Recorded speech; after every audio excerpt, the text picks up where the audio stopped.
Welcome to Following On as we look back at an extraordinary Test match at Lord's, which England have won by 22 runs, the closest ever at the home of cricket, and one of the hardest fought and closest results in the history of Test cricket. With a target of just 193, India resumed the day at 58 for 4, but by lunch had slumped to 112 for 8, still needing 81 runs for victory. But when the Test match seemed dead, it had a heartbeat in the form of Ravindra Jadeja and an incredible effort from last men Jasprit Bumrah, who faced 54 balls for his 5 runs, and Mohammad Siraj. But it was Siraj who suffered the heartbreak of playing on to Shoaib Bashir, who only bowled 5.5 overs and took 1 for 6. It was the final wicket of the Test match. Siraj did all he could, he defended it, but the ball spun back from the footholds and just trickled onto his stumps, removing a bail, and that was the end of the Test match. Deep into the final session on day 5, England have a 2-1 advantage going into the 4th Test match at Old Trafford, but this will take some days to recover from, and India will have to regroup in a way that their players perhaps have never had to do before. And well, for England, they'll need that week's break because they've worked incredibly hard. After 3 days, these teams were inseparable with totals of 387. India thought that they'd grabbed the advantage by bowling England out for 192 second time around, and at 41 for 1 at the end of day 4, they were well placed to chase the total down. Just when England needed a wicket every single time, Ben Stokes or Bryden Carse or Jofra Archer came up with the goods and delivered that wicket just to drag them back into the game. Ben Stokes has produced an incredible captain's performance through sheer workload, never mind the wickets that he took, bowling 10 overs in the morning session, another 10 on the trot in the afternoon session, and eventually England prevailed by 22 runs. And whereas you would have thought there would be cheers and celebration and wild pandemonium, there was just more exhaustion. A couple of the England players fell to the ground. Mohammad Siraj was consoled in a way that Brett Lee was at the end of the 2005 Ashes by Joe Root and several of the other England players. Steve Harmison and Jeremy Coney alongside me. We'll be looking back at this Test match for many years to come. It was a day that was sold out. It was a People's Day. Tickets were just £25, and if there were any newcomers to Test cricket, I suspect that they will be considering coming back. Absolutely, it was brilliant. It was breathtaking. It was. Let's be honest, it was boring at times, but I tell you what, it soon livened up, and it was.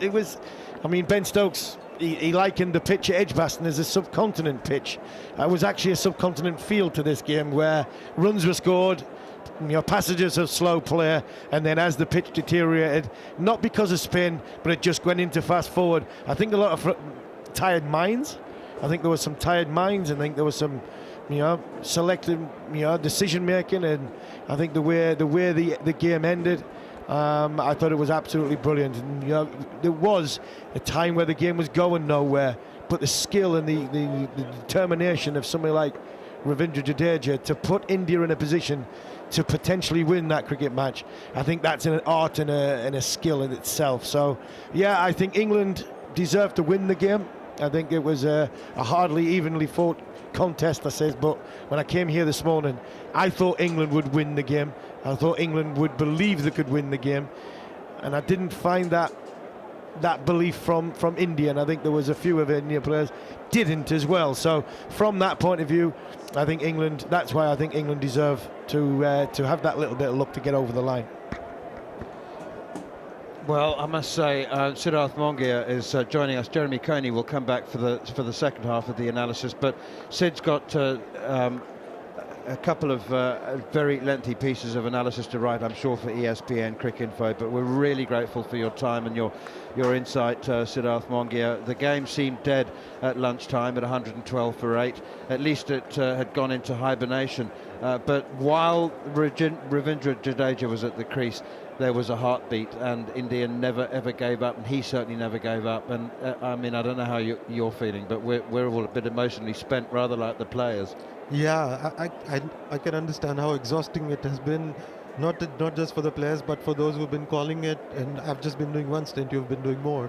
And I don't know if it has been discussed before, but this last dismissal was exactly how Javagal Srinath got out in the 99 Chennai test where India lost narrowly to Pakistan. Again, very similar circumstances. Tendulkar batting with the lower order got India very close. And I think it was 17 runs or something.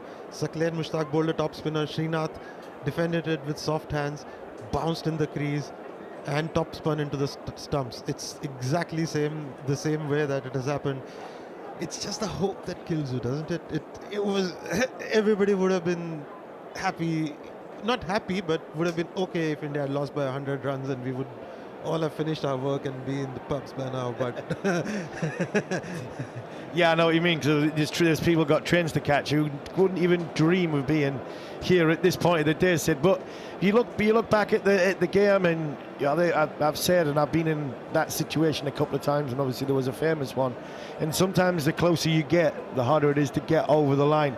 Will India rue anything to go, we could have done this, we could have done that? Is there anything, because you can always feel as though you could do something, but hindsight's a wonderful thing. Was there anything that you thought India could possibly have done to change the outcome for an India victory? Oh, absolutely. The third afternoon was the biggest turning point and the biggest mistake they made in this test match. After the first test, as we've been repeating, but it's worth repeating, in the first test they let England back in by playing some casual strokes. They went back, they said, we are not going to get out to any casual strokes now. We'll make them earn our wickets, which they did with the bat. But just nearing that milestone, just around lunch on day 3, trying to get KL Rahul over the line before going into lunch, Rishabh Pant takes a risky single. That results in a run out and India just lose the plot from there. It could have been 50-100 run lead for India in the first innings, but it ended up being a first innings draw.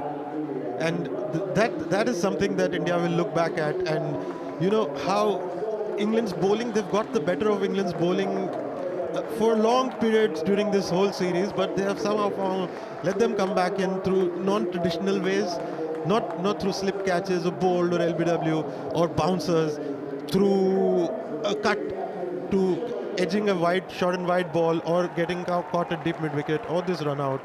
So this is something that will hurt them. They managed to come back from the first one.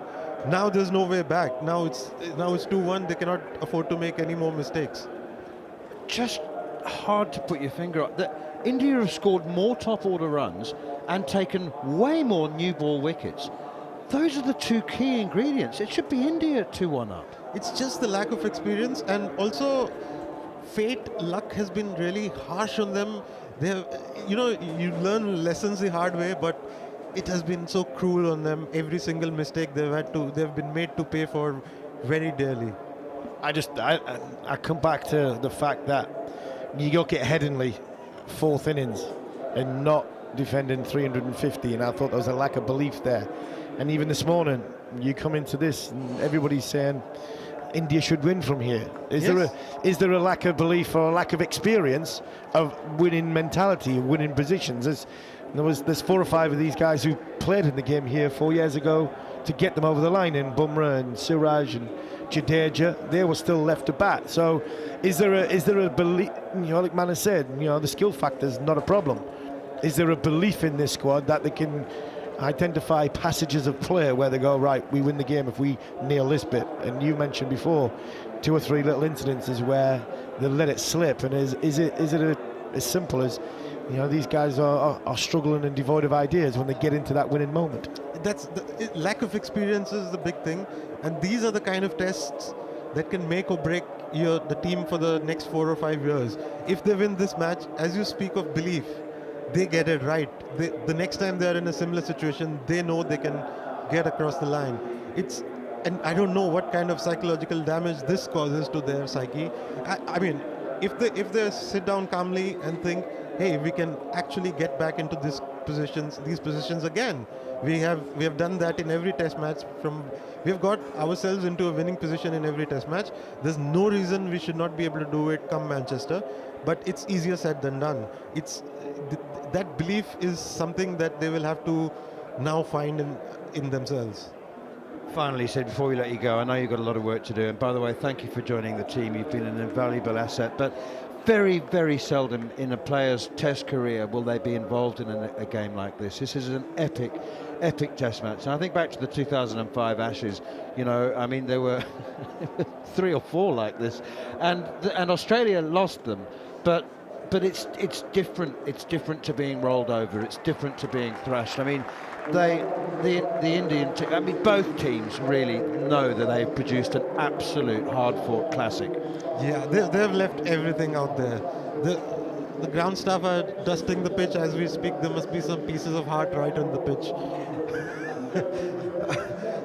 Both the sides have left everything out there on the field. Stokes today, 8 over and 10 over spells or something like that. I think it was 10 and 10. Yeah, rarely ever bowls short spells.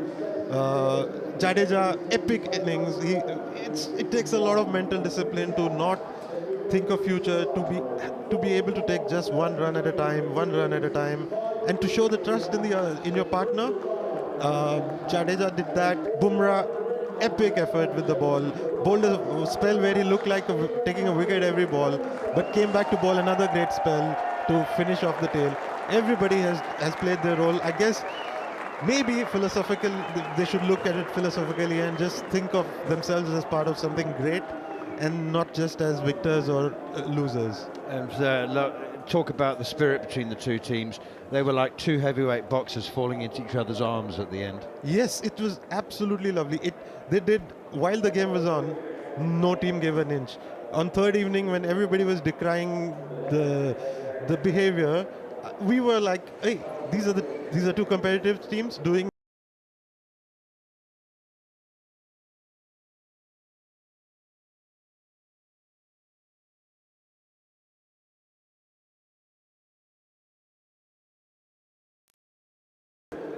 until that final bell rang.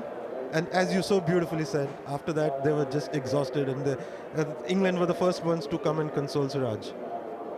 Siddharth Mongia, we'll go for a cold beer on the Thames before we see you in Manchester. Thank you so much for your time. Look forward to it, man. Cheers. Thanks. Cheers, Steve.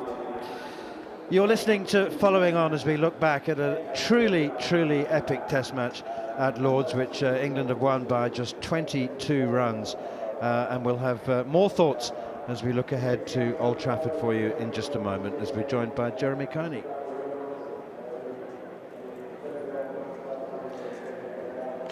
Continuing our look back at this truly unforgettable test match, I remember thinking after the 2005 Ashes, we'll never see anything like that again. And I was thinking in single test match terms rather than a series. But this really has been quite reminiscent. I think possibly the Ashes cricket in the first 3 days was possibly more exciting than we had here in the first 3 days, which was very attritional, but also hard fought, and you know, there was again, as Siddharth Mongia had said, you know, nothing left out there. Maybe the skill of the bowlers in 2005 was perhaps higher than we shouldn't compare, should we, Harmy? Let's just look at the result and look at how these two teams have competed. Jeremy Coney is alongside us now for more thoughts. Jerry, sometimes we make too much of spirit and character and personality. I mean, very often it comes down more to wrist position and how you play the ball out of the rough. But you couldn't help feeling, as the day went on, that it was about character and personality and digging deep. Yeah, I think the technical stuff about wrists and heads and feet and those things are pretty dull, actually. It's the human element and the driving yourself on to bowl those extra overs, to stop that boundary. You know, cricket often is about little margins, you know, diving to save a 4 and you just get there, or getting your hand to a catch and just holding up, as say Root did, for example, at first slip. Those sorts of little things, in the end, they can be the difference, I think, in a match over this length of time.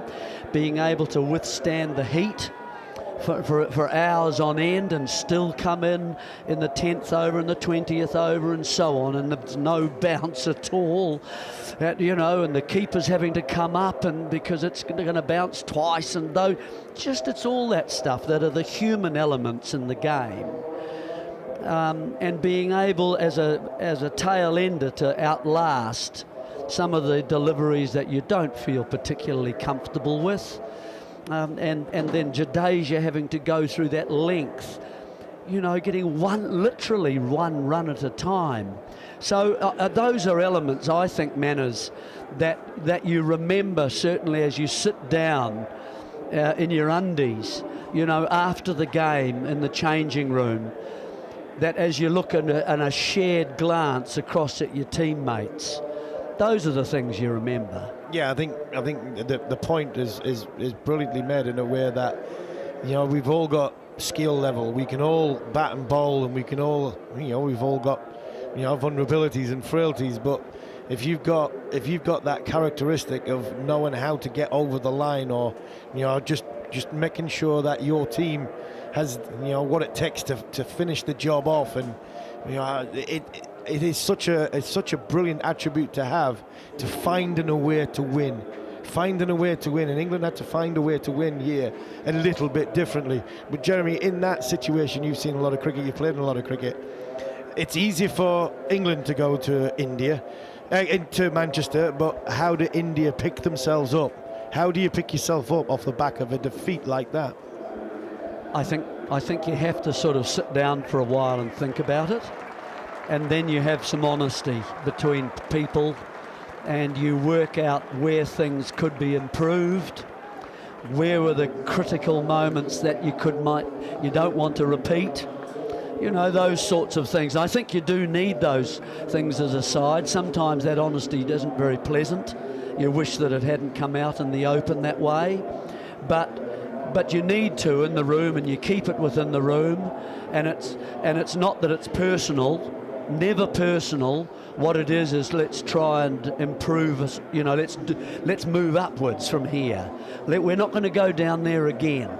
We're going to move up, and as long as you're all committed to those sort of things and you agree, that was something we could do better, and let's work on that then. And I think that's where you start to, as a group, as one, you move up. Just like nobody deserved to lose this Test match, really. There were several contenders for player of the match. Joe Root scored 100 and top scored in both innings, 140 in England's total of 192. The man of the match was Ben Stokes, and I just wonder, was it for his 44 in the first innings or 33 in the second? Was it for his 2 for 63 in the first innings, or his 3 for 48? Or was it for the fact that he bowled 20 overs on the last day, 10 in the morning session, 10 in the afternoon session, in an incredible effort? And I don't know who adjudicated it, but I rather suspect that it was for the heart and spirit and soul and guts and blood that he shed. It was for all of that, and I think probably for the biggest turning point in this contest, for the run out as well. The run out, and that was a big turning point in the contest. So yes, it was a Herculean effort from the captain, something that we've seen many times before, pre knee operation, and now we've got the old Ben Stokes back, and what he'll say is the new Ben Stokes as body. What an exciting proposition it is going forward for the rest of this series and for the Ashes. I wouldn't like to see him bowl 20 odd overs in 2 spells, but sometimes needs must, and needs must today, because Wokes was ineffective, Archer was ineffective. Archer was his body was tired. Carter's has had 3 big tough Test matches. Bashir off the field, and the captain went, right, it's my team and it's me to stand up. And I did, and boy did he! And he's got the man of the match because of his all-round contributions to the game, and obviously his decision making as well. Because when it gets tight, it comes down to small margin decisions, and I thought he got most of them spot on. It was Rishabh Pant in India's first innings, the run out that Harmy was referring to, and the partnership of 141. It was taking the game away from England, and it was Stokes' moment of brilliance that saw Rishabh Pant, who was attempting a quick single in order to get KL Rahul to his 100, old bugbear of personal milestones rearing its ugly head, Jeremy, and it's all very well and good to say, you know, there's only one run difference between 99 and 100, but there have been a heap of personal milestones. I mean, Shubman Gill has scored 600 runs. I would imagine, you know, and he's failed here. 600 runs in the first two Test matches. There will be a lot of emotion, adrenaline, and you need to kind of process that really. And Graham Smith did a similar thing many year years, and the team management sent him off for a holiday to Ireland, sent him out of the country. He went for a 3-day break just to completely escape and to get away from it. And do you think that India might benefit from something similar? I don't know, maybe not Ireland. I don't know. No, I'm not too sure. You might not see some of them again, do you think? Look, yeah, it's going to take them a while, of course, because you invest a lot in it, don't you, really? And so there's always disappointment that comes with that. And so they're going to have to take it. But they've got a few days now, haven't they? That they have to pull themselves together and to work hard as a group and to believe in each other, those kinds of things, which sound easy to say over a microphone. But they've got to do that. And they you know, it's hard when you're 2-1 down and 2 to play, isn't it? It's not going to be easy to come back from this. But you don't want 4-1. You don't want 4-1 because that's happened before, hasn't it? Yeah, and you wouldn't sort of see too far away from 4-1 here in this situation, because where India must be at this moment in time, that's rock bottom. You know, energy levels zapped, played twice, played 2 Test matches with Bumrah, lost them both. Where did that conversation go? I think, you know, looking at the England side, I think this victory's and possibly put a little plaster over quite a few issues that England have got problems with. They've got a problem at the top with Crawley. Still got that issue at number 3. Bashir his injury might, if it doesn't recover, we might end up having to go down the another spinner route, whether it's Liam Dawson or it's Jack Leach, and Chris Woakes looks as though he needs a rest, and whether he needs a rest or he needs to be dropped, that's two different conversations. But you know, this is just gonna cover over a few little frailties which England have, but England will feel more energised going into Manchester because they're 2-1 up. If India, you know, they have to get their selection right going into Manchester, because I don't think we're going to play on a pitch any better than what we've got here, because Manchester traditionally, you know, when it was the other way around, was a fast and bouncy one.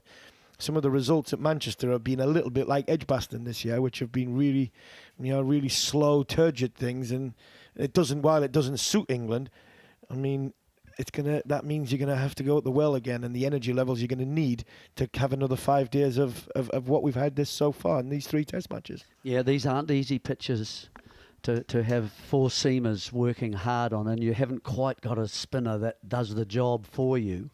And that's where a little advantage for India, you would think, would start to emerge, but they haven't quite been able to nail that, have they? I think mainly it's in the batting for India.